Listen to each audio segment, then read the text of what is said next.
Mari Bapak Ibu, Saudara yang dikasihi Tuhan, kita akan mulai pemuridan malam hari ini. Kita bersama-sama memuji menyembah Tuhan.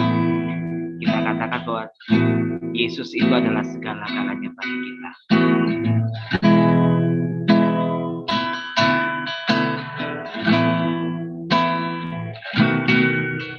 Bapa yang mengasihi, kuasa-Mu memulihkanku, hati yang baru Kau berikan, untukku dapat melihat rencana-Mu indah, rencana-Mu indah bagiku. Kau ada di setiap jalanku,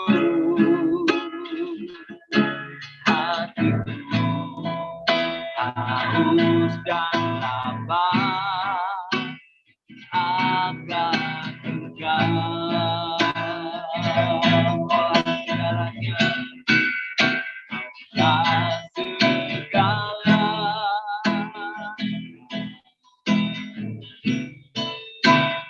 dalam hidup,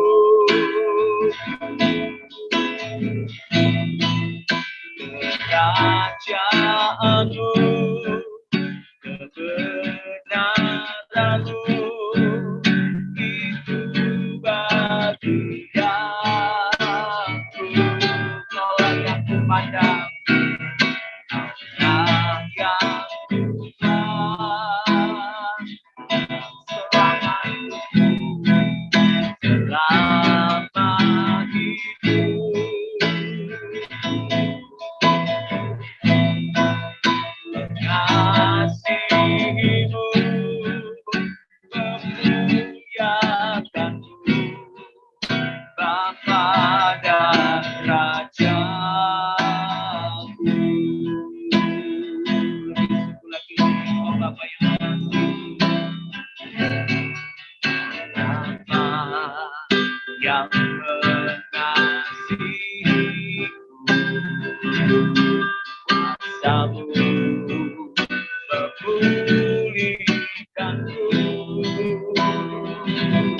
hati yang baru Kau berikan, untukku dapat melihat rencana-Mu, rencana-Mu indah bagiku.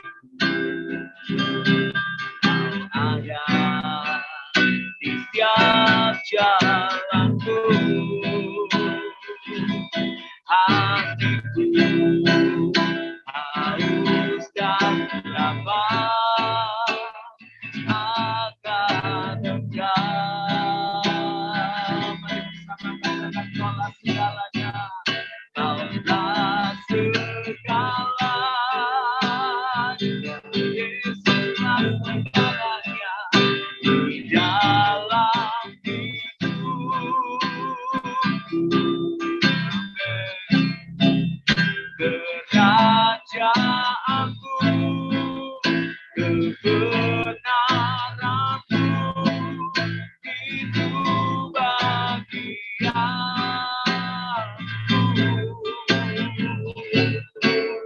Kaulah yang kupandang,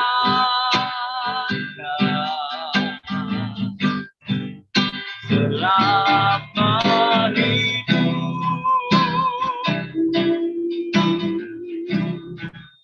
Mengasihi-Mu, memuliakan-Mu, Bapa dan Raja-Ku.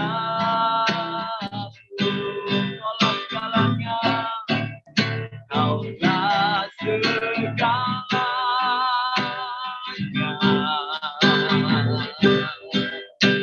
dalam hidup. Kerajaan-Mu, kerajaanmu, kebenaranmu, itu bahagia. Hanya Kau Yesus, Kaulah yang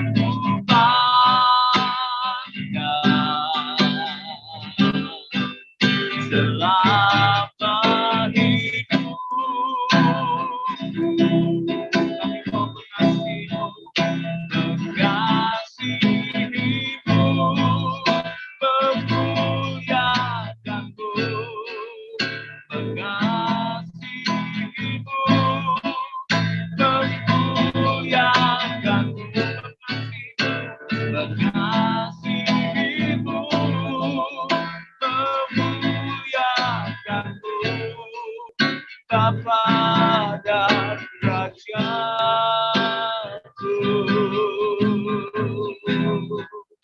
mengasihimu, memuliakanmu, Bapa dan Rajaku.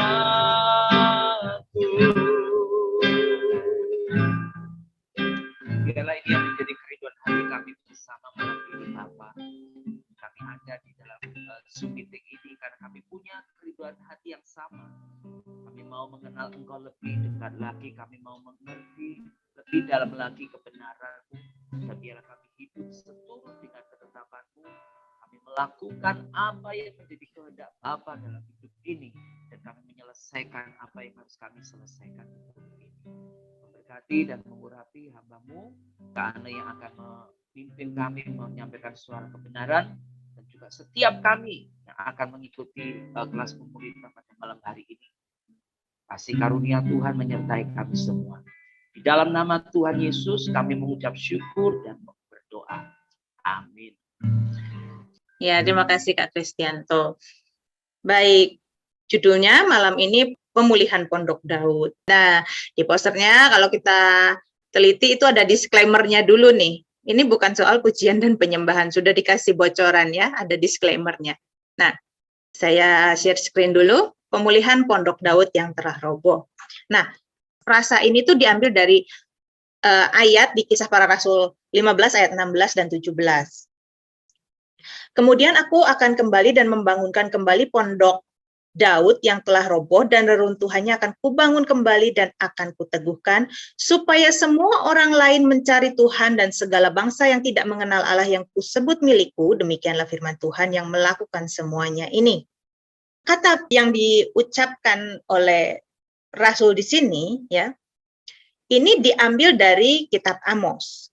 Nah, di sini memakai kata pondok, skene, atau tenda, atau tabernakel, ya, tenda, pondok, ya. Kalau Bapak Ibu Saudara tahu upacara di Perjanjian Lama namanya upacara pondok daun, itu mereka bikin dari kayu, dari ranting-ranting, terus pakai daun-daunan di atasnya. Jadi kayak bikin pondok ya, rumah-rumahan gitu ya, yang kalau ketiup angin aja mungkin roboh gitu. Nah, ini pakai kata yang sama, skene, yang bisa berarti tenda, yang bisa berarti juga pondok, seperti kalau mereka merayakan upacara pondok daun, mereka bikin pondok-pondokan gitu ya, kayak rumah-rumahan di luar rumah yang terdiri dari kayu-kayu gitu aja, terus di atasnya dikasih daun-daun. Nah, ini diambil dari kitab Amos, dikutip secara hampir tepat, hampir persis dari kitab Amos. Ya, di dalam Amos 9 ayat yang ke-11 dan 12. Pada hari itu, aku akan mendirikan kembali pondok Sukah, Pondok Daud yang telah roboh. Aku akan menutup pecahan dindingnya dan akan mendirikan kembali reruntuhannya. Aku akan membangunnya kembali seperti di zaman dahulu kala, supaya mereka menguasai sisa-sisa bangsa Edom dan segala bangsa yang kusebut milikku. Demikianlah firman Tuhan yang melakukan hal ini. Nah, ada perbedaan sedikit. Jadi kata yang sama dipakai, kata pondok ya. Itu yang di dalam bahasa Yunaninya skene, dan juga di bahasa Ibraninya sukah, sama sebetulnya tenda atau pondok. Tetapi di Kisah Rasul yang ke-17 di sini tidak ada kata Edom, ya, melainkan segala bangsa, semua orang. ya, dan segala bangsa. Sedangkan di Amos 9 ayat 12 di sini ada kata sisa-sisa bangsa Edom dan segala bangsa. Nah, ada perbedaan sedikit di sini. Kenapa? Karena mungkin saja ini mengutip dari Septuaginta, dan Septuaginta tidak menerjemahkan kata Alef, Dalet, dan Mim itu sebagai Edom, tetapi sebagai Adam, yang artinya adalah orang, ya. Jadi sebetulnya di sini dikatakan supaya semua orang lain mencari Tuhan dan segala bangsa yang tidak mengenal Allah kusebut milikku.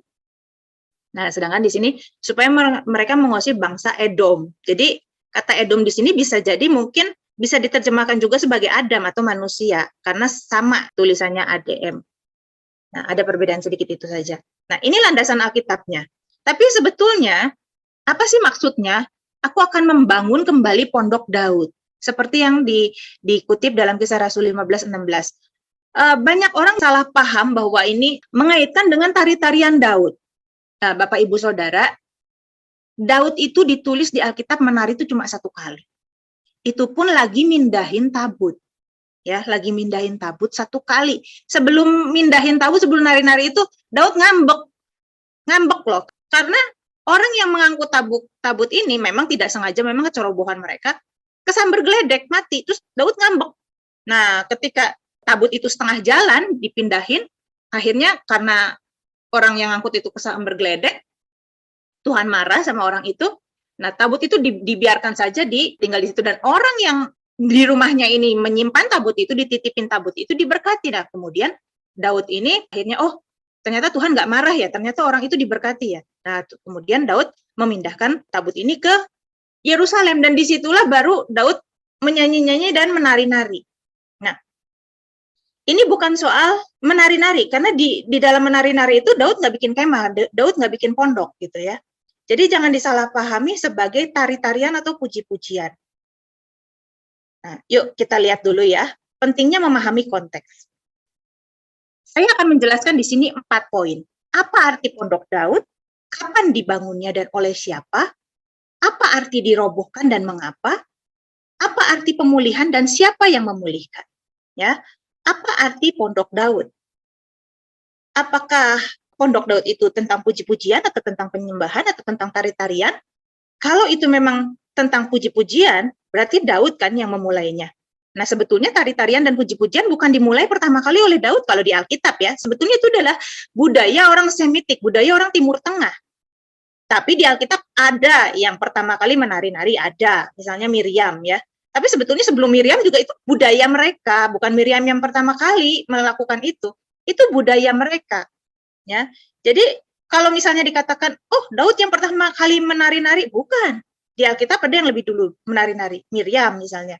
Waktu orang Mesir kena Laut Tebrau ya, ketimpa laut tentara-tentara Mesir dan Firaun.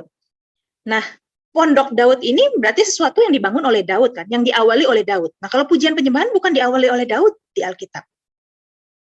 Tari-tarian bukan diawali oleh Daud di Alkitab. Bahkan tari-tarian dan pujian itu budaya mereka, budaya orang Timur Tengah kuno.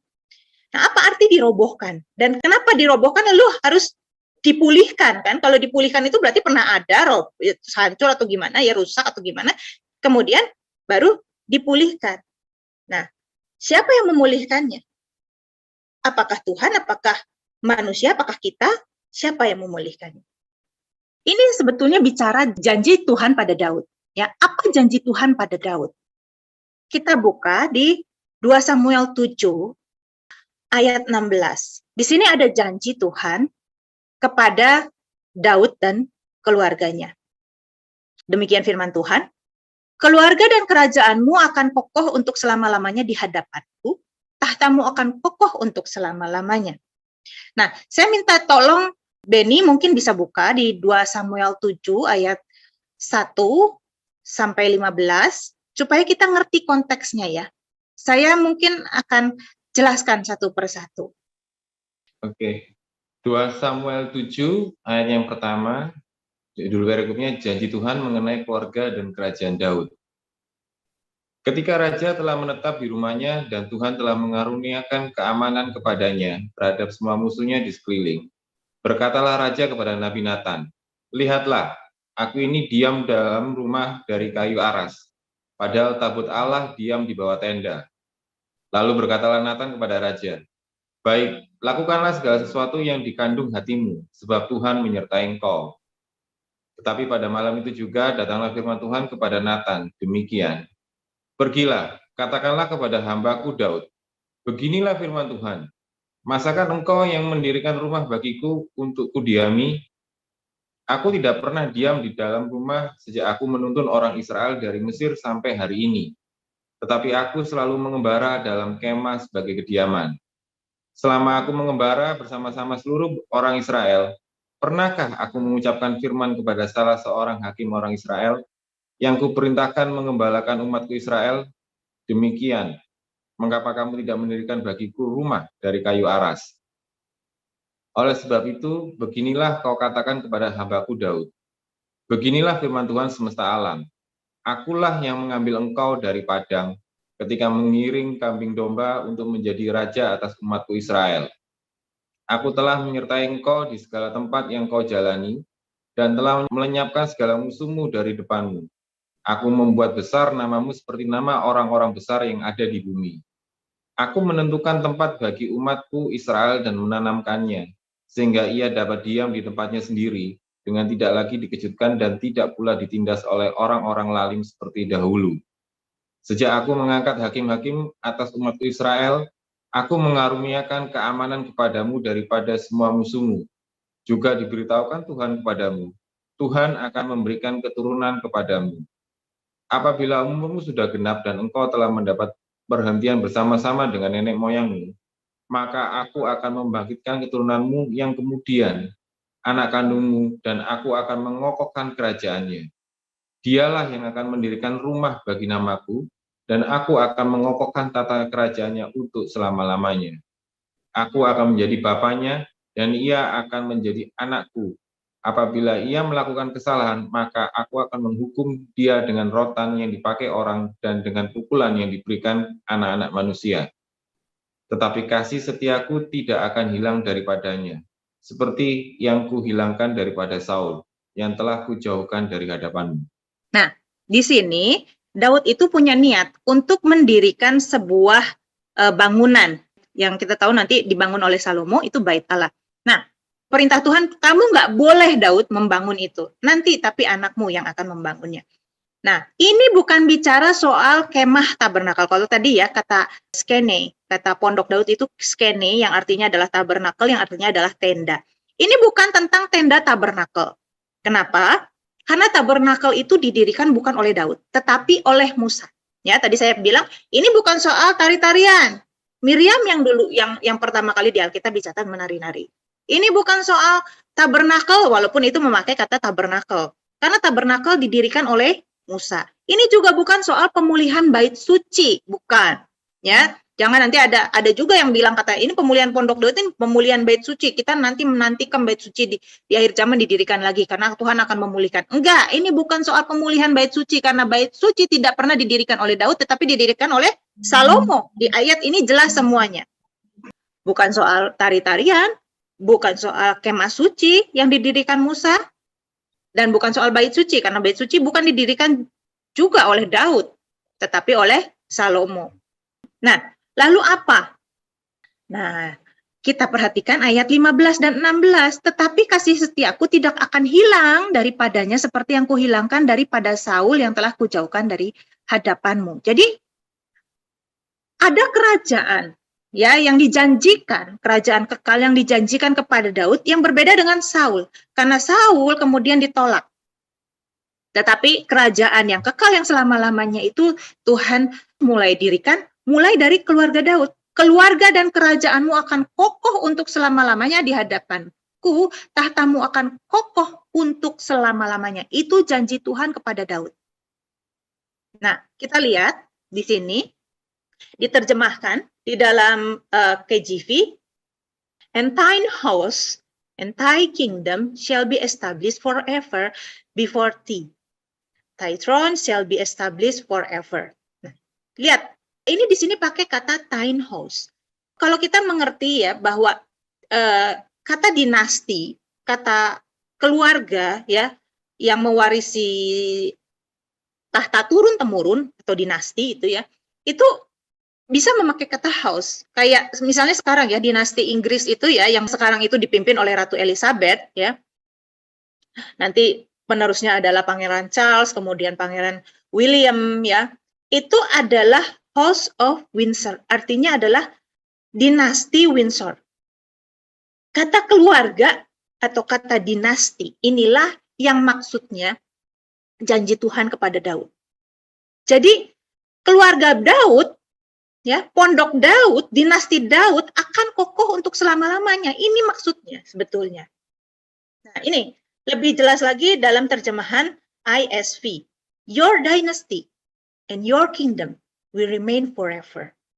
Jelas kan? Kalau pakai bahasa Inggris tuh sebetulnya ini maksudnya dinasti Daud. Ini maksudnya keluarga Daud.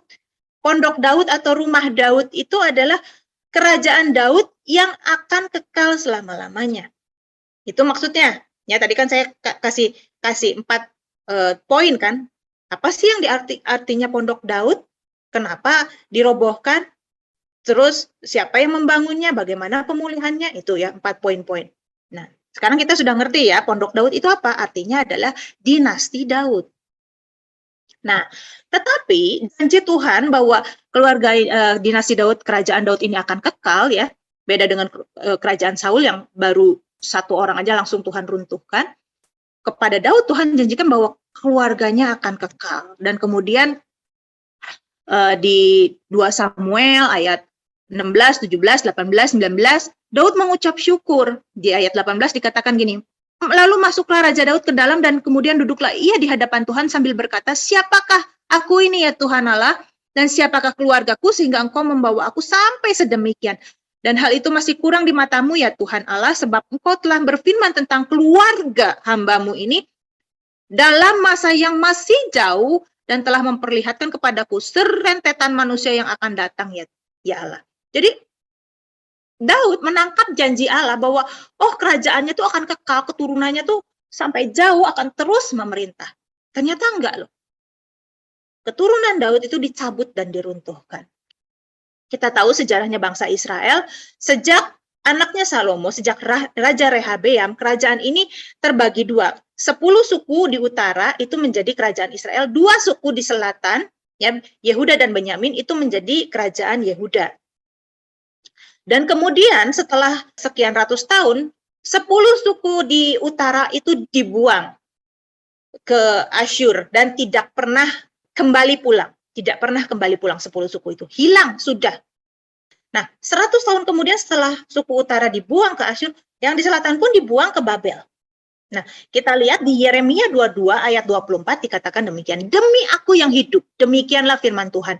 Bahkan sekalipun Konya bin Yoyakim, maksudnya Raja Yekonya ya, Konya bin Yoyakim, Raja Yehuda adalah sebagai cincin materai pada tangan kananku, namun aku akan mencabut engkau.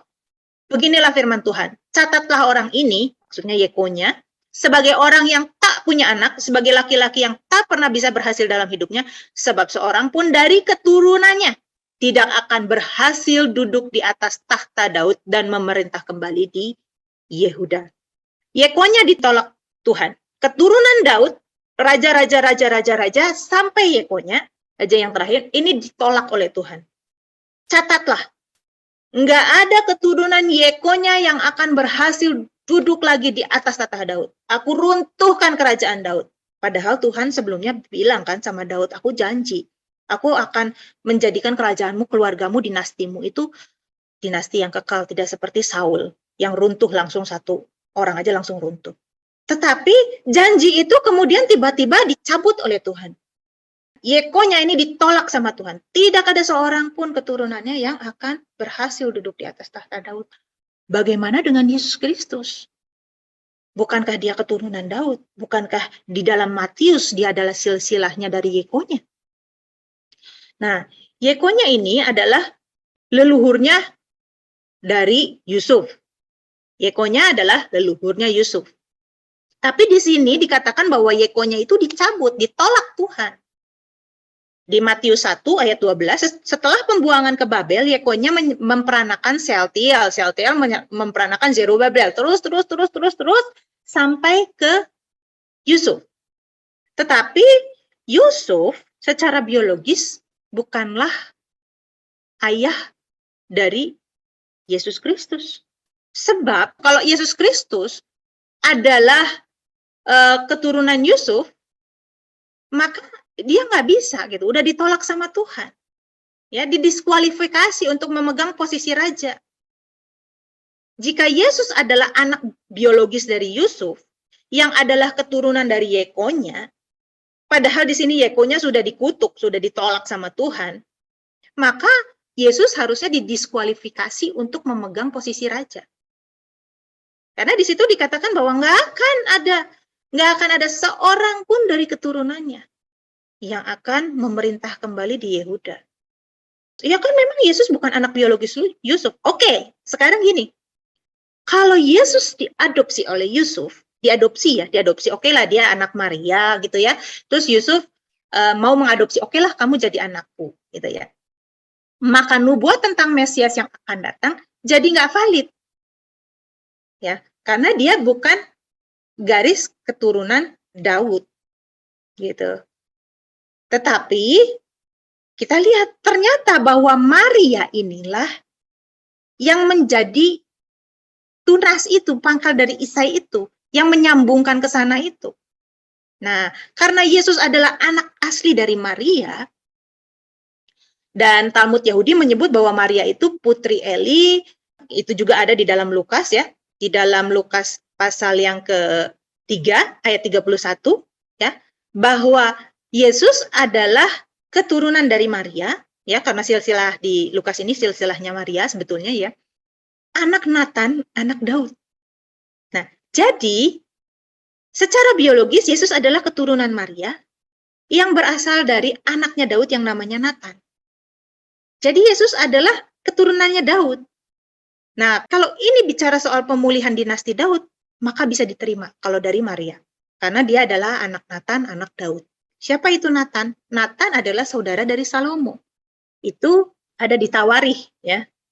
Kita lihat di dalam Zakaria 12 ayat yang ke-10 dan 12.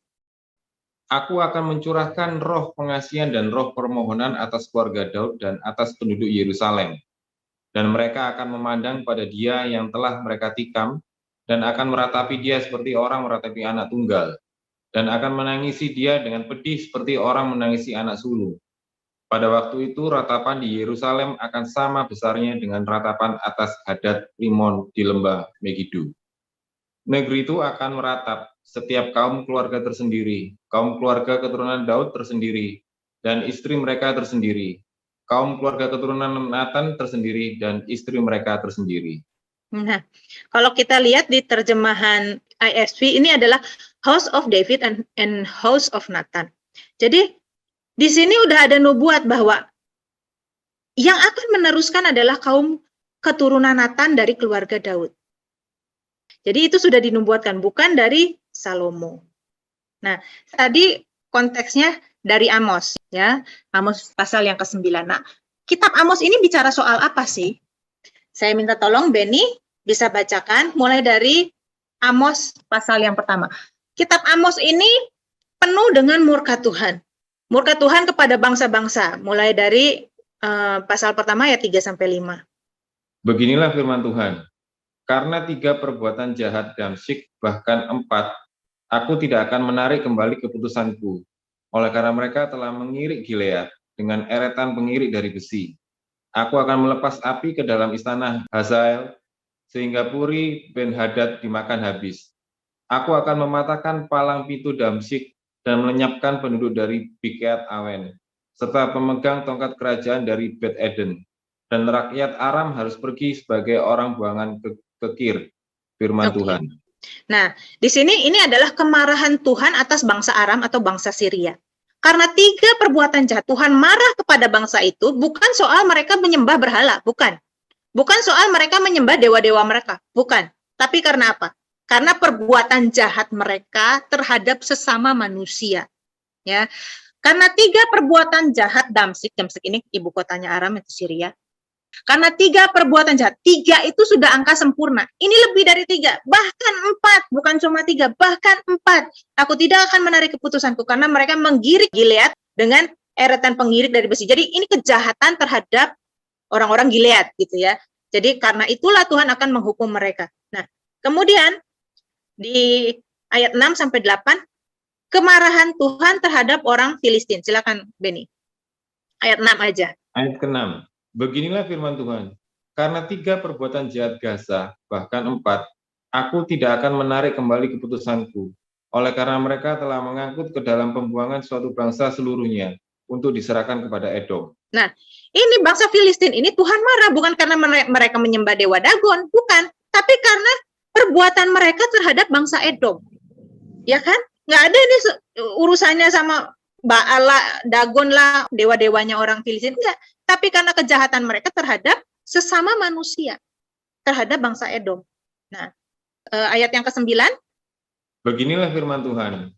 Karena 3 perbuatan jahat Tirus, bahkan 4, aku tidak akan menarik kembali keputusanku. Oleh karena mereka telah menyerahkan tertawan suatu bangsa seluruhnya kepada Edom, dan tidak mengingat perjanjian persaudaraan. Nah, ini ya. Mereka itu mengingkari perjanjian persaudaraan. Mereka menawan suatu bangsa dan mereka mengingkari perjanjian. Mereka ingkar janji. Nah, kemudian ayat yang ke-11. Beginilah firman Tuhan. Karena 3 perbuatan jahat Edom, bahkan 4, aku tidak akan menarik kembali keputusanku.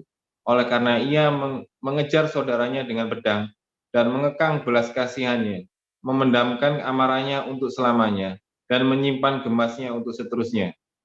Nah, kalau kita baca seterusnya ya, ini adalah kemarahan Tuhan terhadap bangsa-bangsa. Terhadap orang Aram, terhadap Filistin. Ini nggak ada hubungannya dengan dewa Kamos, dewa Dagon, sembahan-sembahan bangsa-bangsa itu. Nggak ada urusannya. Bahkan ya di Amos 2, ayat 4 dan 5, nah, barulah Tuhan marah kepada orang Yahudi karena mereka tidak berpegang kepada hukum Tuhan. Bangsa-bangsa 6 bangsa yang sebelumnya ya, orang Syria, orang Filistin, orang Tirus, orang Edom, orang Amon, orang Moab, Tuhan nggak tuntut mereka menyembah Yahweh, tetapi mengasihi sesama manusia. Sedangkan kepada bangsa Yahudi Tuhan marah karena mereka menolak menjalankan hukum-hukum dan ketetapan Tuhan. Ini cuma 2 pasal ya. Kepada 7 bangsa Tuhan marah. Ya, kepada Aram, Filistin, Tirus, Edom, Amon, Moab, orang Yahudi, itu 3 ayat atau 2 ayat, kemudian barulah kepada bangsa Israel, karena Nabi Amos ini dipanggil sebagai Nabi orang Israel, Nabi Kerajaan Utara. Dari pasal 2 sampai pasal 6, Tuhan marah sekali kepada orang Israel. Ya, jadi isinya kitab Amos ini adalah unek-uneknya Tuhan, kekesalannya Tuhan kepada orang Israel sebetulnya. Tetapi bukan hanya orang Israel aja yang dimarahi Tuhan. Sebetulnya yang lain-lain juga dimarahi. Tapi khususnya ini secara khusus untuk orang Israel. Kenapa? Karena mereka itu kelakuannya nggak karu-karuan. Kelakuannya sangat curang, sangat licik, sangat jahat. Mereka masih melakukan ibadah kepada Tuhan di Amos 5 ayat 21. Dikatakan gini, aku benci menghinakan perayaanmu.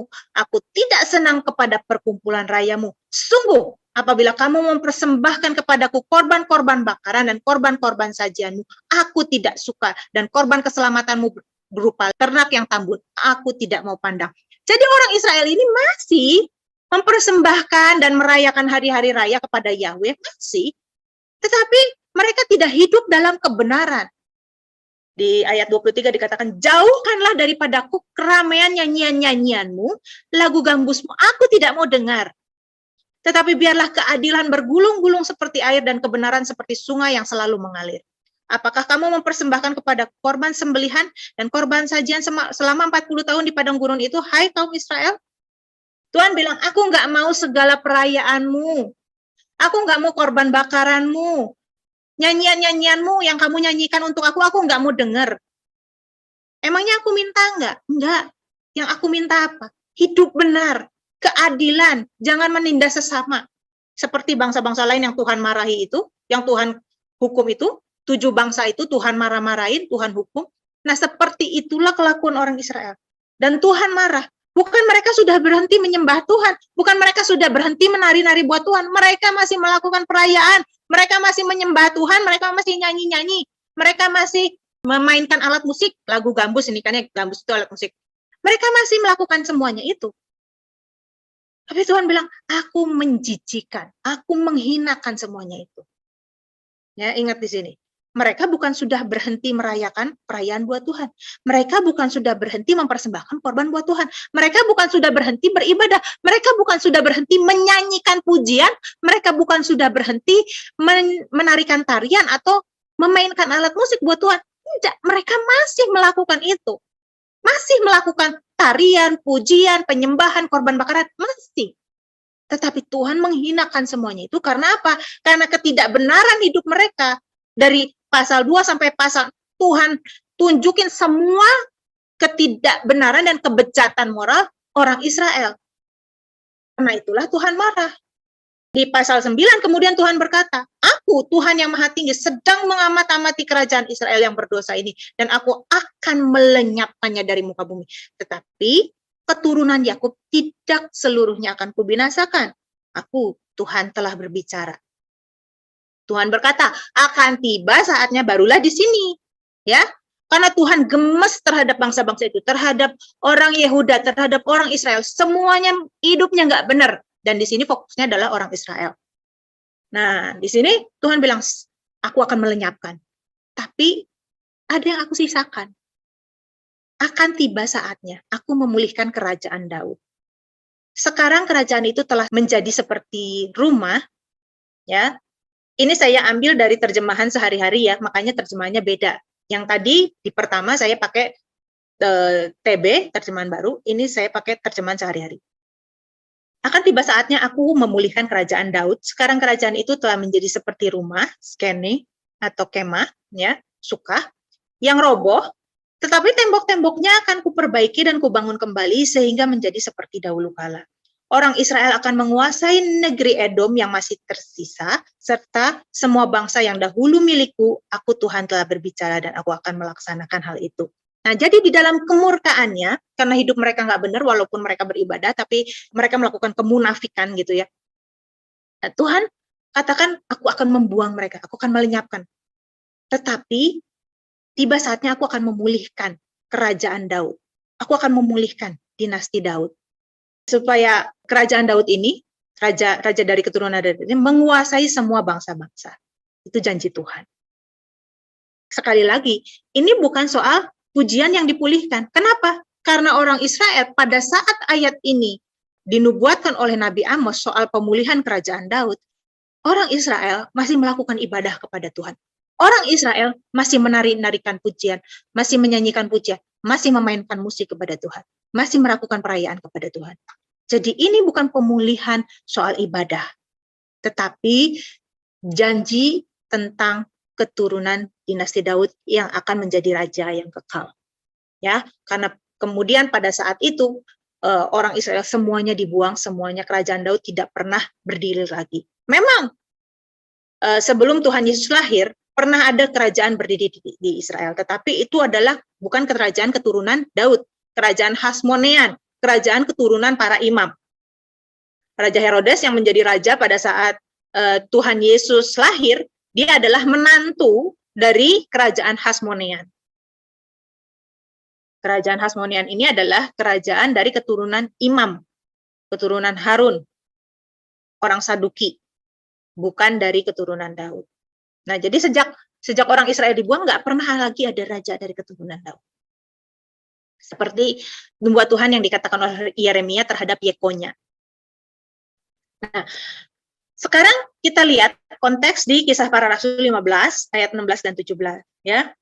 Ayatnya berbunyi demikian, kemudian aku akan kembali dan membangunkan kembali pondok, atau di sini skene atau tabernakel ya, membangunkan kembali pondok Daud yang telah roboh, dan reruntuhannya akan kubangun kembali dan akan kuteguhkan, supaya semua orang lain mencari Tuhan dan segala bangsa yang tidak mengenal Allah, yang kusebut milikku, demikianlah firman Tuhan yang melakukan semuanya ini. Nah, ini tidak ada kata Edom. Ya, tadi saya kan katakan ya, kalau di Amos, di terjemahan bahasa Indonesia, terjemahan baru ada kata Edom.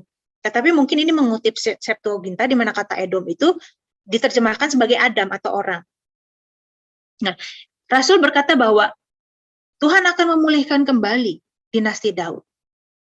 Ya, supaya semua bangsa-bangsa datang kepada Tuhan, menyembah Tuhan. Nah, kita lihat konteks kisah para rasul. Ini bicara soal apa? Nah, kalau kita lihat dari kisah para rasul 1 sampai 15, ya, secara singkat saja saya kasih outline-nya ya. Ketika Tuhan Yesus mau naik ke surga, Tuhan Yesus katakan gini, jadilah saksiku dari Yerusalem, Samaria, dan sampai ke ujung bumi. Ya, dari Yerusalem, Yudea, Samaria, dan sampai ke ujung bumi. Dari Yerusalem, ya, dari tempatmu sekarang ini, ya, dari komunitasmu, jadilah saksi. Di Yudea, di negerimu sendiri. Ke Samaria, ya, tetanggamu, dan sampai ke ujung bumi, dimanapun engkau pergi, dimanapun engkau berada, bangsa-bangsa lain, jadilah saksiku. Beritakanlah kebenaran dengan hidupmu. Nah, di Yerusalem apa yang terjadi? Ingat Tuhan bilang, di Yerusalem, Yudea, Samaria, dan sampai ke ujung bumi. Nah, di Kisah Rasul pasal 1-7 itu bicara soal kesaksian mereka di Yerusalem. Ketika hari Pentakosta, Roh Kudus turun, berbagai bangsa datang untuk merayakan hari raya Pentakosta, hari raya Yahudi Pentakosta. Di situ Petrus khotbah yang pertama di hadapan 3.000 orang dari berbagai bangsa. Dan di Yerusalem itu 3.000 orang ini bertobat. 3.000 orang ini mengakui Yesus sebagai Tuhan dan Juru Selamat, mengakui Yesus sebagai Mesias. Kemudian ada mujizat, ya, itu di Yerusalem semua. Dan kemudian ada aniaya pertama, mereka diperhadapkan di Sanhedrin. Ini masih baru levelnya, masih baru pelan-pelan nih aniaya. Ya, baru diperintahkan supaya diem aja, ya, jangan lagi berkhotbah, jangan lagi memberitakan tentang Yesus. Hanya teguran dari Sanhedrin. Ya.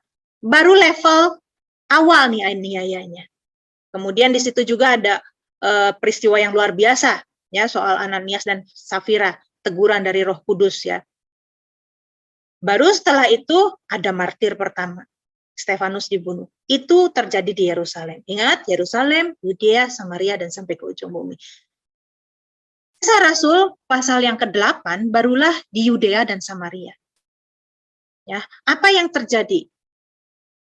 Pertemuan dengan sida-sida Ethiopia.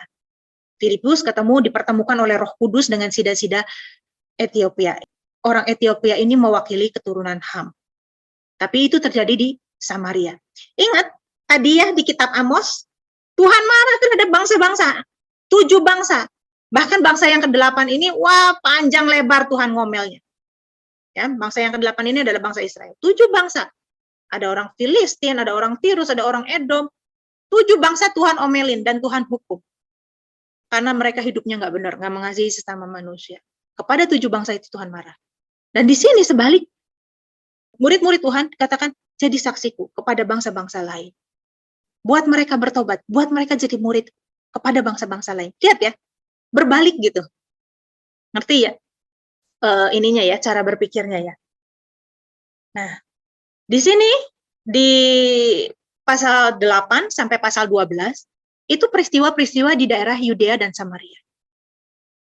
Ada ketemu dengan orang sida-sida dari Ethiopia, Filipus, ya. Kemudian juga pertemuan dengan Saulus. Saulus ini mewakili keturunan Sem, ya, kan dia adalah orang Yahudi. Kemudian pertemuan Petrus dengan Cornelius. Cornelius ini orang Italia, mewakili keturunan Yafet. Nah, ketika Petrus ketemu dengan Cornelius, tiba-tiba di Samaria, itu terjadinya di Samaria. Cornelius ini ketika mendengarkan pemberitaan firman dari Petrus, tiba-tiba Roh Kudus turun. Cornelius itu dijamah oleh Roh Kudus. Nah, Petrus kaget. Loh, kok bangsa lain juga dipenuhi Roh Kudus gitu. Sebelumnya Petrus mendapat penglihatan, disuruh makan makanan haram. Tiba-tiba turun keranjang dari langit, itu penglihatan. Turun keranjang, makan. Petrus, enggak Tuhan, itu segala sesuatu binatang-binatang haram. Saya enggak pernah seumur hidup saya, karena orang Yahudi enggak pernah makan makanan haram. Enggak ada di pasarnya orang Yahudi ya, kayak di pasar Tomohon gitu, enggak ada. Di pasar orang Yahudi nggak kayak di pasar Tomohon ya, nggak ada ular, nggak ada daging anjing, nggak ada monyet, biawak, dan macam-macam lain sebagainya. Nggak ada gitu. Nah, sehingga waktu ngelihat itu, Petrus kaget, nggak mau ya. Penglihatan itu datang lagi, dah. Barulah di situ Petrus ngerti, oh ternyata saya disuruh menemui Cornelius, seorang Gentile, seorang bangsa lain yang dianggap oleh orang Yahudi itu bangsa yang kafir, bangsa yang kelas rendah, bangsa yang bukan umat Tuhan. Tetapi ketika dia memberitakan kebenaran, Cornelius ini tidak ditumpangi tangan oleh Petrus, tetapi Roh Kudus langsung turun menjamah dia. Nah, kemudian seiring dengan Injil berkembang, aniaya juga bertambah berat. Yakobus ditangkap dan mati. Petrus ditangkap tadi masih di ini kan, Petrus masih diperingatkan aja oleh Sanhedrin. Ini ditangkap. Tapi kalau Yakobus ya diizinkan untuk mati dipenggal, Petrus dilepaskan oleh malaikat. Kemudian Injil itu sampai kepada bangsa-bangsa lain ya, atau ujung bumi, kepada bangsa-bangsa lain, bukan hanya di Yudea dan Samaria saja. Nah, di Kisah Rasul pasal 13 dan 14, ini ada perjalanan Paulus yang pertama, perjalanan misi Paulus yang pertama ya. Ini perjalanan misinya itu yang putih ini ya. Ketika mereka dianiaya, asalnya mereka terpusat di Yerusalem dan Yudea, mereka mulai tersebar. Karena mereka musuhan, orang Yahudi musuhan sama orang Samaria, maka mereka pergi ke tempat lain. Nah, berkumpulnya itu di Antioquia, Syria. Kalau di Alkitab pada Antioquia itu sebetulnya ada dua. Kita harus tahu dulu, ini Antioquia yang mana? Antioquia yang Syria atau Antioquia yang Galilea. Karena di Galilea juga ada kota Antioquia. Ya. Nah, mereka ke daerah Syria dulu, Antioquia, Syria di sini. Dan disinilah Paulus kemudian diutus untuk melakukan perjalanan misi sampai juga ke Antioquia yang di Galilea. Ya. Nah, karena itu ada surat Galilea. Nah, apa yang terjadi sampai Paulus itu menulis surat yang pertama, yaitu surat Galilea. Suratnya Paulus yang pertama adalah surat Galilea. Kita lihat di Kisah Para Rasul 15, ayat yang pertama, tolong bacakan Beni. Sidang di Yerusalem, beberapa orang datang dari Yudea ke Antioquia dan mengajarkan kepada saudara-saudara di situ, jikalau kamu tidak disunat menurut adat istiadat yang diwariskan oleh Musa, kamu tidak dapat diselamatkan. Ayat 2. Tetapi Paulus dan Barnabas dengan keras melawan dan membantah pendapat mereka itu. Akhirnya ditetapkan supaya Paulus dan Barnabas serta beberapa orang lain dari jemaat itu pergi kepada rasul-rasul dan penatua-penatua di Yerusalem untuk membicarakan soal itu. Nah, jadi Paulus ini sudah pergi nih kepada bangsa-bangsa lain, ke daerah Galilea. Ya, di daerah Galilea itu, kalau di daerah Antioquia itu kebanyakan orang hijrah, ya karena aniaya oleh Sanhedrin, hijrah dari Yerusalem, dari Yudea, hijrah ke daerah Antioquia, Syria. Nah, tetapi di daerah Galilea ini bukan orang Yahudi yang banyak, kebanyakan bangsa-bangsa lain. Tetapi ya di Antioquia Galilea ini ternyata ada juga orang-orang Yahudi yang bilang bahwa keselamatan itu eksklusif untuk orang Yahudi, maka kamu harus jadi Yahudi supaya kamu bisa selamat. Nah, Paulus sama Barnabas marah, nggak gitu ceritanya gitu ya. Terus Paulus itu kemudian protes dan dia mau menyampaikan hal ini, minta keputusan kepada penatua di Yerusalem ya, karena Paulus ini waktu itu masih junior gitu ya. Jadi dia harus mengajukan ini kepada penatua-penatua di Yerusalem. Nah, oleh karena itu adalah kisahnya seperti di Kisah Para Rasul 15 ini. Ada sidang raya, rasul-rasul berkumpul karena ada masalah yang diperhadapkan kepada rasul-rasul, maka rasul-rasul berkumpul bersidang. Ya, itu konteksnya tentang pemulihan Pondok Daud loh. Saya belum kemana-mana. Ini masih tentang pemulihan Pondok Daud. Jadi sidangnya ini karena ada keberatan-keberatan. Ya, Paulus bilang nggak bisa kayak gitu. Kok eksklusif banget sih, bangsa-bangsa lain kok harus kayak Yahudi supaya diselamatkan. Nggak boleh kayak begitu dong. Nah, kemudian di ayat yang keempat dikatakan gini, setiba di Yerusalem mereka disambut oleh jemaat dan oleh rasul-rasul dan penatua-penatua, lalu mereka menceritakan segala sesuatu yang Allah lakukan dengan perantaraan mereka. Tetapi beberapa orang dari golongan Farisi yang telah menjadi percaya datang dan berkata, orang-orang bukan Yahudi harus disunat dan diwajibkan untuk menuruti hukum Musa. Ributlah, ramelah, ya, antara Paulus yang bilang keselamatan itu nggak eksklusif buat orang Yahudi dengan orang-orang Farisi, ya, yang menjadi percaya yang bilang harus eksklusif, harus jadi Yahudi, gitu. Nah, kalau kita lihat, ya, dari mulai kitab Amos, sebetulnya Tuhan itu marah bukan karena mereka menyembah dewa-dewa loh. Tuhan itu marah karena kelakuan mereka terhadap sesama manusia. Ya, waktu Yunus diutus ke Niniwe, sampai orang Niniwe bertobat. Apa maksudnya bertobat di situ? Apakah orang Niniwe jadi menyembah Yahweh? Enggak mungkin. Karena gini, penyembahan pada saat itu adalah ketertundukan terhadap suatu kerajaan. Penyembahan berbicara soal dewa di tanah itu. Jadi nggak mungkin orang Niniwe itu menyembah Yahweh. Yahweh ini siapa? Dewanya orang Israel kan? Nah, apa urusannya orang Niniwe mau tunduk kepada dewanya orang Israel? Kecuali daerah itu dimenangkan, kecuali kerajaan itu ditundukkan. Coba kita lihat ya, di Perjanjian Lama. Ketika orang Israel dibuang ke Babel, maka orang Israel harus menyembah dewa yang ada di negeri itu. Yaitu dewa Marduk, gitu ya. Oleh karena itu ada peristiwa seperti misalnya Sadrah, Mesakh, dan Abednego yang harus menyembah raja, atau Daniel yang harus menyembah dewa, patung, sesembahan. Jadi apa yang disembah oleh negeri itu, itulah yang harus disembah. Nah, begitu juga ketika orang Samaria, ya, orang-orang dari negara-negara lain dipindahkan ke Samaria. Mereka membawa dewa-dewa mereka, tetapi mereka juga menyembah Yahweh sehingga terjadilah sinkritis. Ketika orang Romawi menaklukkan kerajaan di sekitar Laut Tengah ini, maka orang-orang itu harus menyembah apa yang orang Romawi sembah. Termasuk menyembah kaisar. Khusus untuk orang Yahudi ada eksklusivitas, tetapi bangsa-bangsa lain selain Yahudi, mereka harus menyembah. Ya. Jadi penaklukan suatu kerajaan itu bicara soal penyembahan juga. Nah, Yunus ini tidak menaklukkan Niniwe, tapi dikatakan orang Niniwe bertobat. Nah, bertobat seperti apa? Mungkin, sangat mungkin, seperti hardikan Tuhan terhadap 7 kerajaan di kitab Amos. Orang Niniwe jahat terhadap sesamanya, dan bertobat adalah berbalik dari kejahatan, berbuat baik kepada sesamanya. Nah, di sini juga seperti itu. Orang-orang yang bukan Yahudi di Kisah Para Rasul ini ya, tidak diwajibkan untuk mengikuti aturan-aturan seperti orang Israel. Enggak, Tuhan enggak minta itu. Nah, kita lihat ayat yang ke-7 ya.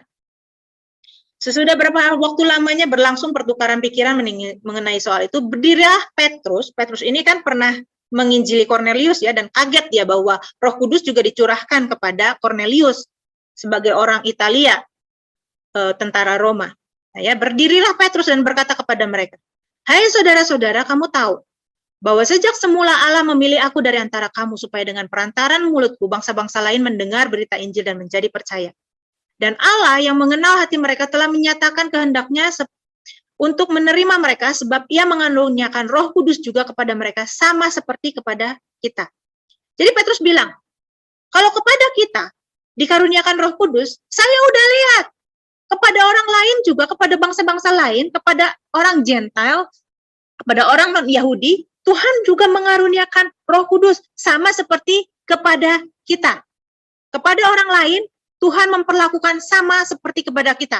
Kepada kita, di Kisah Rasul pasal 2, di hari raya Pentakosta, Tuhan mencurahkan Roh Kudus. Demikian juga kepada orang lain, kepada bangsa-bangsa lain, sama seperti kepada kita, Tuhan mencurahkan Roh Kudusnya.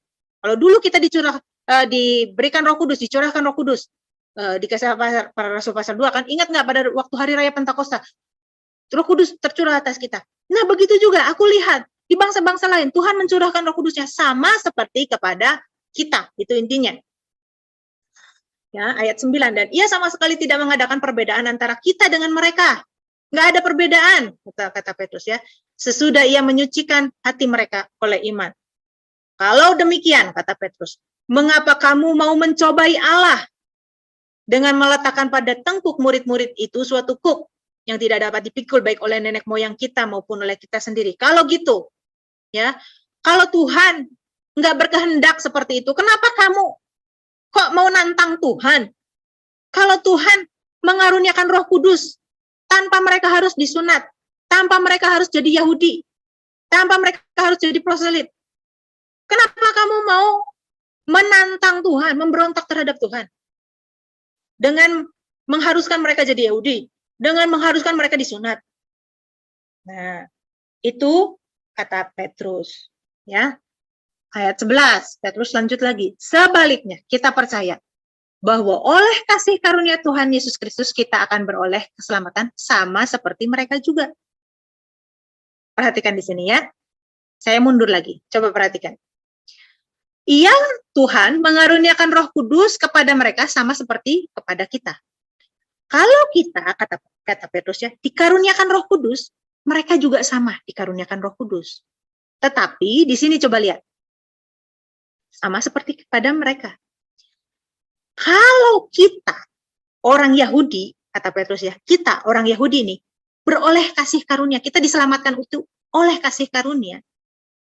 Ya, sebetulnya kita tuh beroleh keselamatan itu sama seperti mereka. Keselamatan untuk orang Yahudi itu sebetulnya sama seperti bangsa-bangsa lain. Kalau bangsa lain diselamatkan karena kasih karunia, seperti bangsa lain diselamatkan oleh kasih karunia Tuhan, demikian juga kita, orang Yahudi, diselamatkan oleh kasih karunia Tuhan, sama seperti bangsa lain. Ya, kalau Roh Kudus dicurahkan kepada kita, bangsa lain juga menerima Roh Kudus. Kalau bangsa lain diselamatkan karena anugerah, maka orang Yahudi juga diselamatkan karena anugerah seperti bangsa lain. Lihat permainan kata Petrus. Sama seperti kepada kita. Di sini dikatakan sama seperti kepada kita. Jadi, orang-orang ini, rasul-rasul ini menerima Roh Kudus dulu. Baru orang-orang yang lain, bangsa-bangsa lain, terima Roh Kudus juga, yaitu Cornelius. Ya, bicaranya soal Cornelius. Sebaliknya, kalau orang lain diselamatkan oleh karena anugerah Tuhan Yesus Kristus, maka seperti itulah orang Yahudi diselamatkan. Seperti bangsa-bangsa lain diselamatkan oleh kasih karunia Tuhan Yesus, seperti itulah orang Yahudi diselamatkan, yaitu oleh kasih karunia. Jadi kalau orang Yahudi diselamatkan oleh kasih karunia, seperti bangsa lain diselamatkan oleh kasih karunia, ngapain juga harus memaksakan hukum Taurat kepada mereka? Maka diamlah. Setelah Petrus ngomong seperti itu, diamlah semua umat itu. Lalu mereka mendengarkan Paulus dan Barnabas menceritakan segala tanda dan mukjizat yang dilakukan Allah dengan perantara mereka di tengah-tengah bangsa-bangsa lain. Setelah Paulus dan Barnabas selesai berbicara, berkatalah Yakobus, "Hai saudara-saudara, dengarkanlah. Simon telah menceritakan bahwa sejak semula Allah menunjukkan rahmat-Nya kepada bangsa-bangsa lain, yaitu dengan memilih suatu umat dari antara mereka bagi namanya. Hal itu sesuai dengan ucapan para nabi yang tertulis, kemudian aku akan kembali dan membangunkan kembali pondok Daud yang telah roboh, dan reruntuhannya akan kubangun kembali dan akan kuteguhkan, supaya semua orang lain mencari Tuhan, dan segala bangsa yang tidak mengenal Allah yang kusebut milikku. Demikianlah firman Tuhan yang melakukan semuanya ini." Jadi ngerti ya, di sini nggak ada sama sekali bicara Paulus, Petrus, itu sama sekali tidak berdebat soal puji-pujian, soal penyembahan, soal mendirikan bait suci, soal mendirikan tabernakel, soal mendirikan kemah Musa. Sama sekali tidak bicara soal itu, tapi soal keselamatan bagi bangsa-bangsa. Seperti bangsa-bangsa lain diselamatkan oleh kasih anugerah Tuhan, demikian juga orang Yahudi diselamatkan oleh kasih anugerah Tuhan, yaitu melalui Yesus Kristus, yang adalah dari tunas Daud. Nah, kesimpulannya jadi seperti ini. Ini bukan tentang pujian atau tarian. Saya udah jelaskan konteksnya panjang lebar, dari kitab Amos konteksnya apa, dari kitab para rasul konteksnya apa. Ya, ini bukan soal pujian dan tarian yang dipulihkan, karena pujian dan tarian itu bukan dimulai dari Daud, sudah ada jauh sebelum Daud. Bukan soal pemulihan bait suci, karena bait suci itu bukan dimulai dari Daud, dari Salomo. Bukan soal kemah suci, pemulihan kemah suci, karena kemah suci itu dimulai oleh Musa. Peribadatan, tata-tata cara peribadatan, perayaan, dan segala macam itu dimulai oleh Musa. Ya, bait suci didirikan oleh Salomo, kemah suci oleh Musa. Tapi ini adalah janji kerajaan yang kokoh untuk selama-lamanya. Janji tentang keselamatan yang lahir dari keturunan Daud. Janji keselamatan pemulihan untuk segala bangsa yang tidak eksklusif. Jadi keselamatan itu tidak eksklusif, tapi untuk segala bangsa ditebus oleh Yesus Kristus. Janji raja yang memerintah bagi segala bangsa, pemerintahan yang kekal bagi mereka yang mau tunduk dalam pemerintahannya. Tunduk dalam pemerintahannya bukan tunduk pada hukum, ya, nggak eksklusif, tetapi tunduk kepada kebenaran, ya, yang dibuktikan dengan sikap yang benar.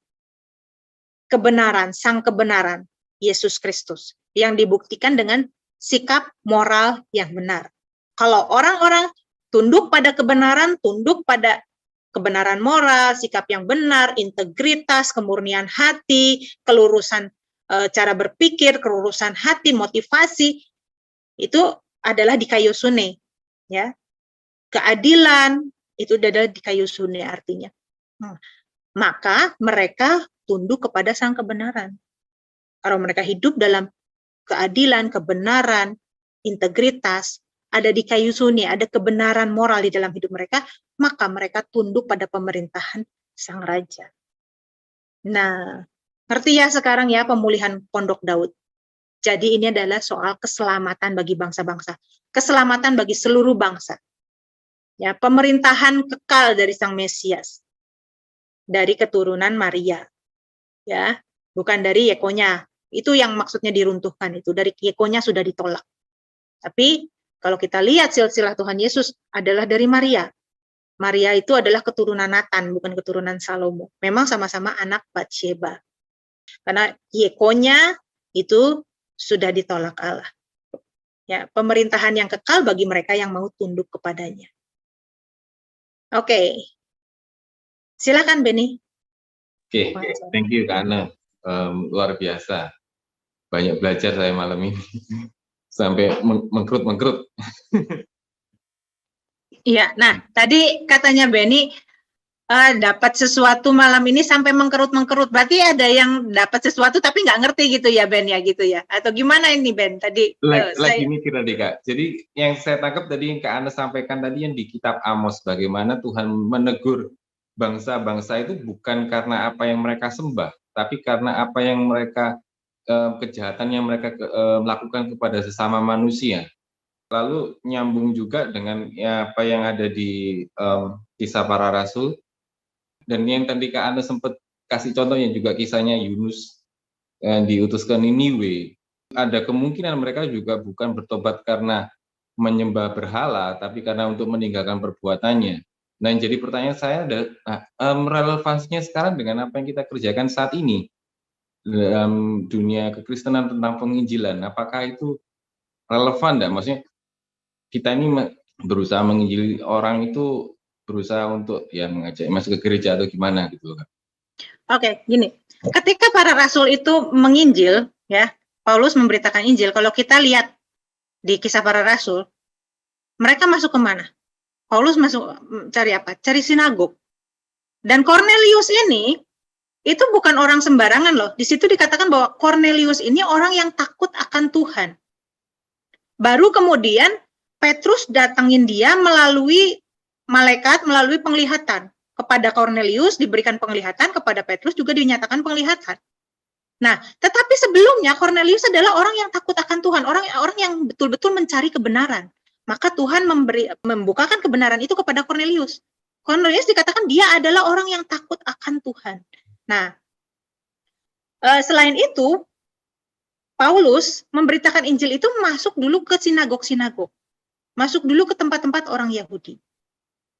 Ya, jadi bukan langsung kepada bangsa-bangsa lain, enggak langsung kepada bangsa-bangsa lain. 3.000 orang yang ada di Yerusalem ketika Petrus berkhotbah pertama kali adalah orang-orang Yahudi yang tinggal di perantauan, yang diaspora, kemudian datang. Jadi 3.000 orang itu adalah orang-orang Yahudi. Nah, kepada orang-orang Yahudi inilah, kepada orang-orang yang sungguh-sungguh mencari kebenaran, baru Tuhan bukakan. Jadi ada orang-orang memang orang-orang pilihan. Satu, orang-orang bangsa Israel adalah bangsa pilihan. Tetapi apakah di perjanjian lama keselamatan hanya untuk bangsa Israel? Yang diselamatkan di perjanjian lama apakah hanya bangsa Israel? Enggak. Tuhan nggak pilih kasih. Nah, bagaimana bangsa-bangsa lain diselamatkan? Yang ketujuh itu kan, satu, misalnya bangsa Asyur, yang kedua, bangsa ini, bangsa ini, bangsa ini, bangsa ini. Tuhan marah karena kejahatan mereka terhadap sesama manusia, 6 bangsa. Kepada bangsa Yehuda, bangsa yang ketujuh, Tuhan marah karena mereka tidak taat hukum. Mereka ini tuntutannya lebih. Orang yang sebagai bangsa pilihan, tuntutannya lebih. Mereka harus taat hukum. Selain mereka harus menyembah Yahweh, mereka harus taat hukum Yahweh. Tetapi kepada 6 bangsa ini, Tuhan marahnya bukan mereka tidak taat terhadap Taurat, tetapi karena kejahatan mereka terhadap sesama manusia. Jadi, sejak di perjanjian lama, tuntutan itu sudah berbeda. Tuntutan Tuhan itu sudah berbeda. Nah, kalau orang Yahudi dan orang Israel itu harus taat Taurat, menyembah Yahweh dan taat Taurat. Ya, taat pada hukum Musa. Tetapi kepada bangsa-bangsa lain, mereka tidak diharuskan taat kepada hukum Musa, tetapi taat kepada hukum Nuh. Nah, bangsa-bangsa lain harus taat kepada hukum Nuh. Hukum Nuh itu ada 7. Ya, kalau hukum Musa itu berdasar dari Dekalog 10 hukum, tapi hukum Nuh itu ada 7. Hukum Nuh inilah yang berlaku bagi semua bangsa di dunia, karena dari Nuh lahir semua bangsa di dunia. Sem, Ham, dan Yafet. Sem, Ham, dan Yafet ini ya diwarisi oleh Nuh, hukum Nuh, 7 hukum Nuh. Nah, mereka yang melakukan 7 hukum Nuh ini dianggap sebagai orang yang sudah melakukan kehendak Tuhan, tunduk pada pemerintahan Tuhan sejak dari zaman Nuh. Tetapi kepada orang Israel sebagai bangsa pilihan, Tuhan menuntut lebih. Segala sesuatu diatur. Jual beli tanah diatur, soal pernikahan diatur, soal sunat, soal makanan, soal berpakaian, semua diatur secara detail. Kalau bangsa-bangsa ini cuma dikasih 7. Nah, ada perbedaan antara bangsa pilihan dengan bangsa bukan pilihan. Tetapi bukan berarti bangsa yang bukan orang Israel, itu Tuhan nggak peduli, Tuhan nggak selamatkan. Kalau mereka memenuhi 7 hukum Nuh ini, mereka diselamatkan. Oleh karena itu, Tuhan marah kepada 6 bangsa ini karena mereka tidak memenuhi 7 hukum Nuh ini. Yang sebetulnya mereka sudah tahu. Karena diwariskan dari Nuh. Itu ada di dalam hati nurani mereka. Nah, itu bangsa Israel, itu di perjanjian lama. Ada yang nama bangsa pilihan, dan ada bangsa yang bukan pilihan. Bangsa pilihan Tuhan tuntut lebih keras daripada bangsa bukan pilihan. Bangsa bukan pilihan cuma dituntut melakukan 7 hukum ini kalau disarikan mengasihi sesama manusia. Tetapi kepada orang Israel, Tuhan tuntut lebih. Dan kalau mereka tidak taat, mereka dipukul. Nah, ini direfleksikan ke perjanjian baru. Di perjanjian baru bukan lagi bangsa pilihan, tetapi umat pilihan. Kepada umat pilihan bukan hanya dituntut baik, tetapi dituntut menjadi sempurna seperti Yesus. Itu adalah orang-orang yang terpilih. Orang-orang yang terpilih adalah orang-orang yang berkesempatan mendengar Injil. Ada orang-orang yang tidak berkesempatan mendengar Injil. Kepada mereka Tuhan tidak menuntut untuk menjadi serupa seperti Yesus. Kepada mereka Tuhan menuntut mengasihi sesama manusia seperti dirinya sendiri. Sama seperti di perjanjian lama. Ya. Ketika Tuhan Yesus ditanya, "Guru yang baik, apakah yang harus aku lakukan supaya aku memperoleh hidup yang kekal, supaya aku masuk surga?" Tuhan Yesus katakan, "Apa yang tertulis di dalam kitabmu, apa yang sudah kamu baca. Ya ini. Ya lakukanlah itu. Ya sudah, aku lakukan semuanya. Tuhan Yesus ditanya, apa yang harus aku lakukan supaya aku masuk surga? Lakukan apa yang baik yang kamu tahu, yang diajarkan agamamu, yang kamu tahu yang baik itu lakukan supaya kamu masuk surga. Oh gitu ya, sudah aku lakukan semuanya. Nah, Tuhan Yesus lihat ada sesuatu ketidakpuasan. Oke, kalau kamu mau lebih, kalau kamu mau sempurna, jual segala milikmu, bagikan kepada orang miskin, datang kemari dan ikutlah aku. Jadi, belajarlah padaku. Kalau kamu mau next level, bukan sekedar baik. Kalau kamu mau next level, jadilah pengikutku. Nah, itu yang Tuhan Yesus tawarkan. Karena pasti ada perbedaan antara pengikut Yesus dengan bukan pengikut Yesus. Terus, gimana kalau kita harus menginjil? Menginjil itu bukan kita ngajakin orang lain jadi Kristen. Di Indonesia ini ada hukumnya. Mungkin gini ya, di awal-awal kekristenan, Paulus melakukan penginjilan. Karena Injil itu belum didengar sampai ke ujung bumi. Tapi sekarang, siapa sih yang belum mendengar Injil? Semua sudah mendengar Injil. Memang ada tugas-tugas orang-orang tertentu yang dipanggil menjadi pemberita Injil. Pasti masih ada. Tetapi panggilan kita untuk memberitakan Injil itu menjadi surat yang terbuka. Bukan speaker yang berisik. Bukan kita syiar, ayo jadi Kristen. Kalau kamu nggak jadi Kristen, kamu masuk neraka. Bukan syiar seperti itu. Agama apapun kalau diperlakukan seperti itu, kalau misalnya kita ya, ayo jadi agama ini, kalau kamu nggak agama gini, kamu masuk neraka. Gitu. Ayo jadi agamaku, kalau kamu nggak jadi agamaku, kita kalau digituin gimana? Kita pasti nolak. Nah, orang lain juga kalau digituin pasti nolak. Di Matius dikatakan, biarlah terangmu bercahaya, ya, supaya mereka melihat perbuatanmu yang baik dan memuliakan Bapamu yang di surga. Menjadi terang dan garam. Supaya mereka melihat perbuatanmu yang baik dan memuliakan Bapamu yang di surga. Itu adalah memberitakan Injil. Hidup kita inilah jadi suratan Injil yang terbuka. Kalau mereka nggak pernah baca Alkitab, mereka baca Alkitab melalui hidup kita. Kamu nggak pernah baca Alkitab, atau kamu mendengar Injil yang salah, ya dari kecil didoktrin, nggak mungkin Tuhan itu jadi manusia, nggak mungkin. Tuhan itu merendahkan diri dari jadi manusia, udah didoktrin, udah nempel, udah nggak mungkin gitu. Nah, itu adalah orang-orang yang tidak terpilih, Ben. Sama seperti di perjanjian lama, bangsa-bangsa lain nggak mungkin menyembah Yahweh, karena menyembah Yahweh artinya adalah tunduk kepada kerajaan Israel. Orang Niniwe ini adalah bangsa yang besar gitu, bangsa yang kuat pada saat itu. Nggak mungkin tiba-tiba didatengin Yunus yang seorang diri yang kecil, tiba-tiba harus tunduk kepada bangsanya Yunus gitu, nggak mungkin. Harus ditaklukkan dulu supaya mereka bisa menyembah Yahweh. Seperti Nebukadnezar menaklukkan orang Israel. Nah, kembali lagi ke sini. Supaya mereka melihat terangmu bercahaya dan mereka memuliakan Bapamu yang di surga. Jadi, hidup kita inilah berita Injil kepada semua orang. Supaya mereka tidak sampai menghujat Tuhan.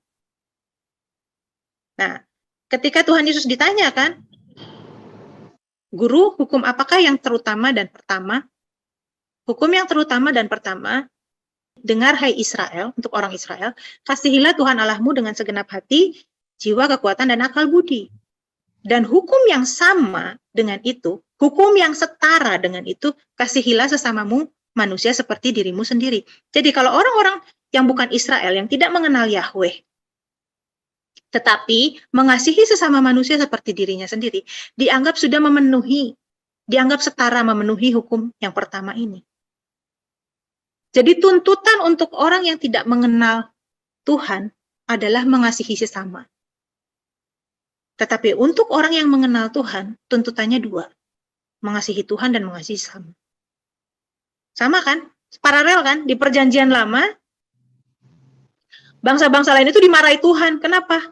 Karena kelakuan mereka terhadap sesama manusia. Mereka hanya dituntut, 6 bangsa ini hanya dituntut untuk mengasihi sesama manusia. Untuk berkeadilan, untuk berbelas kasihan. Coba lihat di Amos 1 tadi. Sama sekali nggak bicara soal menyembah Yahweh. Karena 3 perbuatan jahat, bahkan 4. Karena mereka menggirik sesamanya. Karena mereka membuang suatu bangsa. Karena mereka begini, karena mereka begitu. Terhadap sesama manusia. Nah, tuntutan Tuhan di perjanjian lama terhadap bangsa-bangsa lain adalah memenuhi 7 hukum Nuh. Yang kalau disarikan adalah mengasihi sesama manusia. Di perjanjian baru ada umat pilihan. Orang-orang yang diberi anugerah untuk mendengar Injil. Kepada umat pilihan, Tuhan menuntut mengasihi Allah dengan segenap hati, jiwa, kekuatan, dan akal budi, dan mengasihi sama manusia. Tetapi kepada bangsa lain, yang tidak memiliki kesempatan untuk mendengar Injil, mereka hanya dituntut mengasihi sama manusia. Apakah kita harus memberitakan Injil? Ya, tetapi kita bukan menjadi speaker yang menyala. Hei, kamu harus bertobat, kamu harus percaya Yesus. Kalau tidak percaya Yesus masuk neraka. Buat apa? Kalau kelakuan kita, ngapain aku jadi Kristen? Jadi Kristen, menipu. Jadi Kristen, tukang bohong. Jadi Kristen, ngambil istri orang, ngambil suami orang, jadi pelakor, jadi pebinor. Ngapain aku jadi Kristen? Tukang gosip, tukang fitnah orang. Ngapain aku jadi Kristen? Hidup kita jadi Alkitab yang terbuka, yang bisa dibaca oleh banyak orang. Nah, itu panggilan kita. Menjadi surat yang terbuka. Kalau mereka nggak pernah baca Alkitab, mereka nggak pernah dengar Injil. Atau mereka dengar Injil, tapi Injil yang salah. Nggak mungkin Allah itu jadi manusia. Nggak mungkin Allah itu punya anak. Jadi memberitakan Injil itu apa? Hidup kita memberitakan Injil. Kamu adalah surat pujian kami yang tertulis dalam hati kami. Kamu adalah surat pujian yang dapat dibaca oleh semua orang. Hidup kita adalah surat pujian yang dapat dibaca oleh semua orang. Demikianlah hendaknya terangmu bercahaya di depan orang, supaya mereka melihat perbuatan yang baik dan memuliakan Bapamu yang di surga. Mereka melihat perbuatan kita, bukan mendengar ceramah kita. Mereka melihat dari perbuatan kita, nggak mungkin orang yang baik kayak gini Tuhannya salah. Nggak mungkin orang yang baik kayak gini masuk neraka. Nggak mungkin orang yang baik kayak gini agamanya salah. Nah, mereka melihat perbuatanmu yang baik dan memuliakan Bapamu yang di surga. Sama kan? Kayak itu kata-kata dari Tuhan Yesus. Nah, ini tadi kata-kata dari Rasul Paulus. Kamu adalah surat yang dapat dibaca oleh semua orang. Kita adalah surat yang terbuka, yang bisa dibaca oleh semua orang. Artinya kehidupan kita ini menyaksikan. Kalau mereka nggak pernah baca Alkitab, mereka nggak pernah dengar Injil. Melalui hidup kita, mereka baca Alkitab. Apa sih yang ditulis tentang Injil? Ini loh, kalau kamu mau ngerti Injil, lihat hidupku. Kalau kamu mau mengerti keselamatan, lihat hidupku yang sudah diselamatkan. Lihat hidupku yang sudah diubahkan. Itulah memberitakan Injil melalui hidup kita. Berita itu bukan kita ceramah. Berita itu kita menyentuh hati mereka dengan hidup kita. Ya, thank you Kak. Mencerahkan, jadi selama ini mungkin persepsi saya yang salah tentang misi.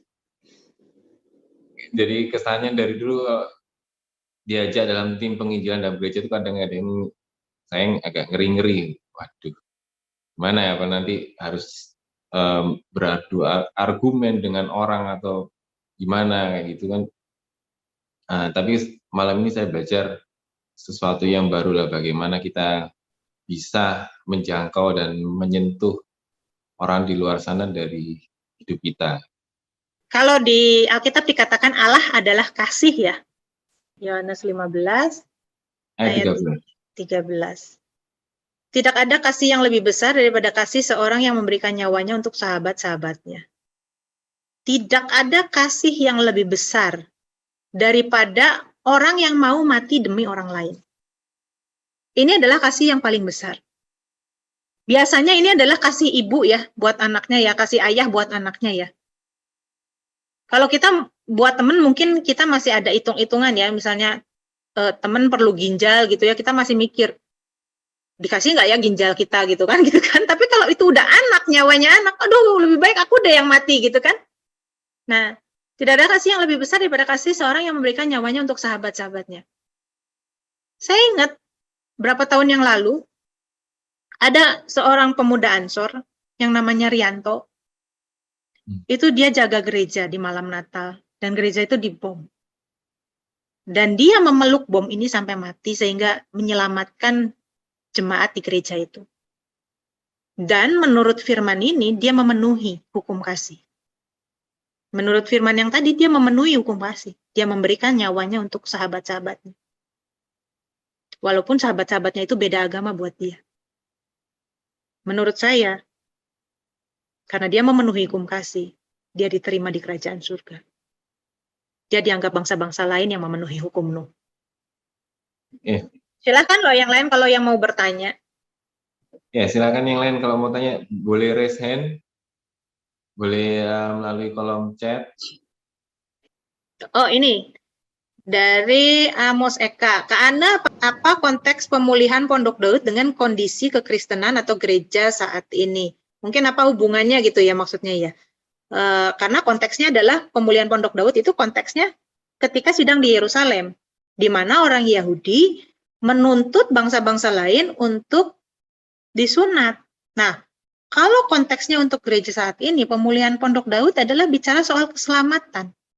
Keselamatan di dalam Yesus Kristus yang tidak eksklusif, tetapi inklusif. Oleh karena itu, kita jangan menjadi orang yang fanatik yang salah gitu ya. Kita boleh harus fanatik. Ke dalam kita itu eksklusif, tetapi keluar kita inklusif. Jangan seperti orang Farisi yang nuntut orang lain untuk menjadi Yahudi. Nah, kita juga dalam kehidupan berbangsa bernegara, jangan mengkristenkan negeri ini. Jadi jelek deh kalau mengkristenkan negeri ini. Belum tentu orang Kristen itu masuk surga. Orang Kristen yang sekarang aja ya, jangankan ngambil dari agama lain. Orang Kristen yang sekarang aja belum tentu masuk surga kok. Kalau dia tidak hidup dalam pemerintahan Allah. Kalau dia masih suka berzina, kalau dia masih suka berjudi, kalau dia masih suka menipu, beragama Kristen, belum tentu. Nah, makanya kita jangan eksklusif. Tetapi orang-orang yang hidup dalam pemerintahan Allah, siapapun itu diperdamaikan oleh kematian Yesus Kristus. Itu saya pikir hubungannya dengan gereja saat ini. Gereja saat ini jangan seperti orang Yahudi yang merasa bahwa keselamatan itu harus jadi Yahudi, harus disunat, harus seperti itu.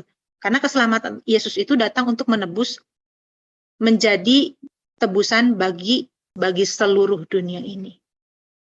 Nah, panggilan kita menjadi surat yang terbuka. Supaya orang lain tidak menghujat Tuhan, supaya orang lain tidak menolak Allah. Siapa tahu mereka bisa melihat kemuliaan Allah dalam hidup kita dan mau datang kepada Tuhan Yesus. Oke. Kak Ana mau tanya Kak Ana. Silakan. Tadi tentang Pondok Daud itu tentang keselamatan sudah pasti ya. Iya. Apakah hubungan apa dengan maksud saya dengan sekarang ini pujian penyembahan itu loh. Kan Daud kan juga kita lihat kalau di Mazmur kan salah satu pujian penyembahannya itu kental sekali. Nah, bukan kan kalau kita melihat sekarang gereja itu kan juga ada sangkut pautnya dengan pujian penyembahan. Ya katakanlah sebelum kita dengan firman Tuhan, lalu kan ada pujian penyembahan. Bahkan kalau kita melihat juga nanti kan di surga itu juga dikatakan umat Tuhan itu kan di dalam surga hanya kerja itu menyembah dan memuji Tuhan. Nah, bagaimana hubungannya sekarang itu Kak Anda tentang pujian penyembahan itu? Oke. Terima kasih. Yang pertama, pemazmur yang pertama itu bukan Daud. Ya, Musa juga mengarang Mazmur. Dan di kitab Mazmur bukan hanya Mazmur Daud, Salomo banyak mengarang Mazmur. Bahkan dikatakan Salomo itu sangat banyak mengarang Mazmur dan Amsal. Mungkin Salomo lebih banyak daripada Daud. Nah, kemudian Kalau di gereja-gereja sekarang ada pujian penyembahan, tentu ada liturgi itu namanya, Pak. Jadi dalam peribadatan harus ada keteraturan.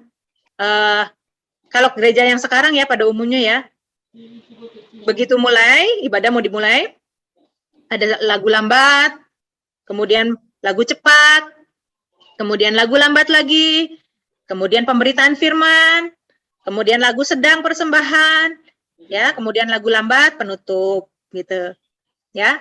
Atau misalnya ada ditambahin, misalnya di awal ada pengakuan iman, misalnya ada beberapa gereja yang seperti itu. Nah, itu adalah namanya liturgi, Pak.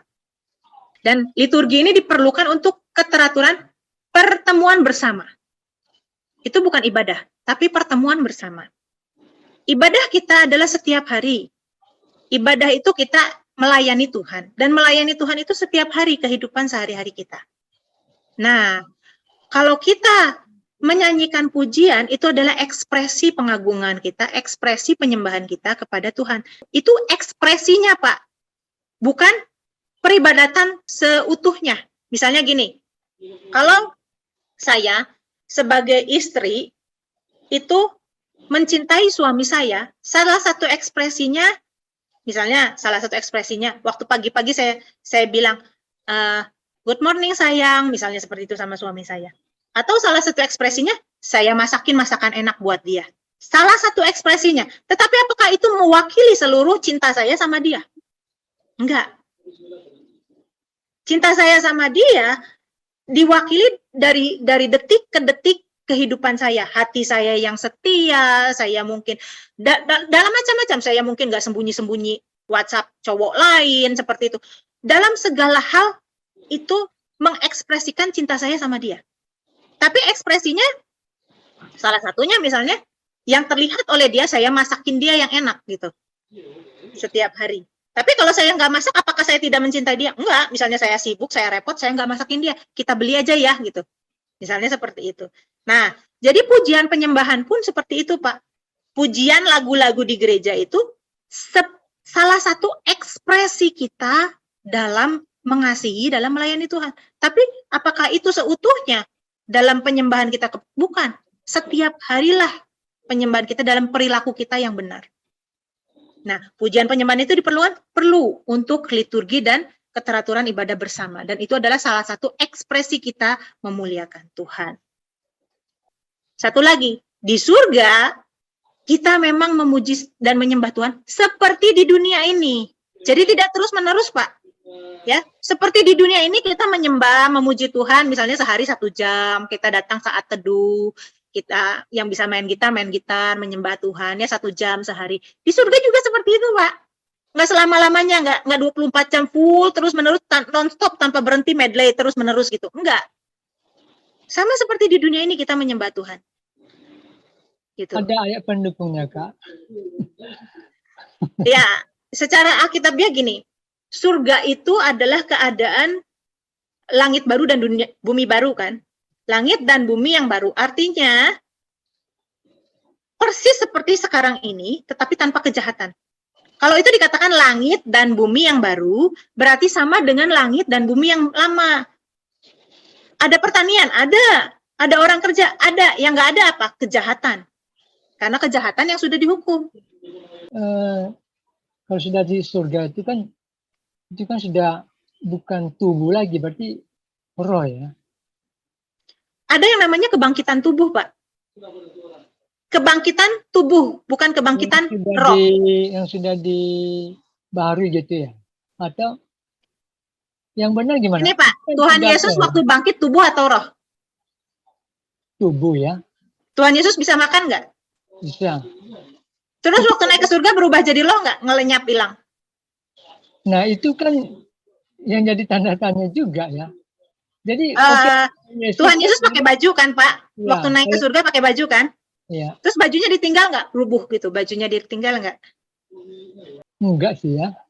Tapi itu kan ya, katakan itu Yesus kan Allah ya, dia bisa lakukan apapun. Nah untuk manusia sendiri bagaimana Kak? Ada ayatnya bahwa kita akan pakai tubuh kemuliaan seperti tubuhnya Tuhan Yesus. Ya. Berarti kan yang tubuh jasmani kan berarti tidak apa ya, artinya tidak masuk surga ya. tubuh daging yang sekarang yang tidak masuk surga, Pak. Iya, betul. Karena tubuh kita kalau mati itu busuk, nggak Iya. utuh terus dibangkitkan jadi persis tubuh itu. Nah, itu kan jadi zombie, Pak. Kalau itu yang dibangkitkan karena sudah busuk. Tapi Jadi diganti tubuh kebangkitan. tubuh ya, sudah dipulihkan ya, Pak, dan dibaharui gitu ya. Oke. Oke, Kak, gitu aja, Kak.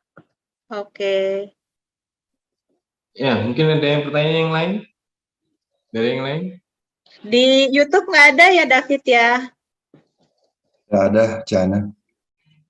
Oke, kalau begitu. Boleh tutup Yuk. dalam doa, Kak Sony? Boleh. Yuk kita berdoa ya. Terima kasih untuk pemaparan, pembukaan, pengertian firman Tuhan. Sehingga kami bisa belajar dengan baik dan membuat kami akhirnya bertumbuh dengan pengertian yang benar, itu seperti lahan yang sudah disiapkan untuk bertumbuhnya kebenaran. Terima kasih, di dalam nama Tuhan Yesus kami berdoa dan sungguh-sungguh bersyukur. Amin.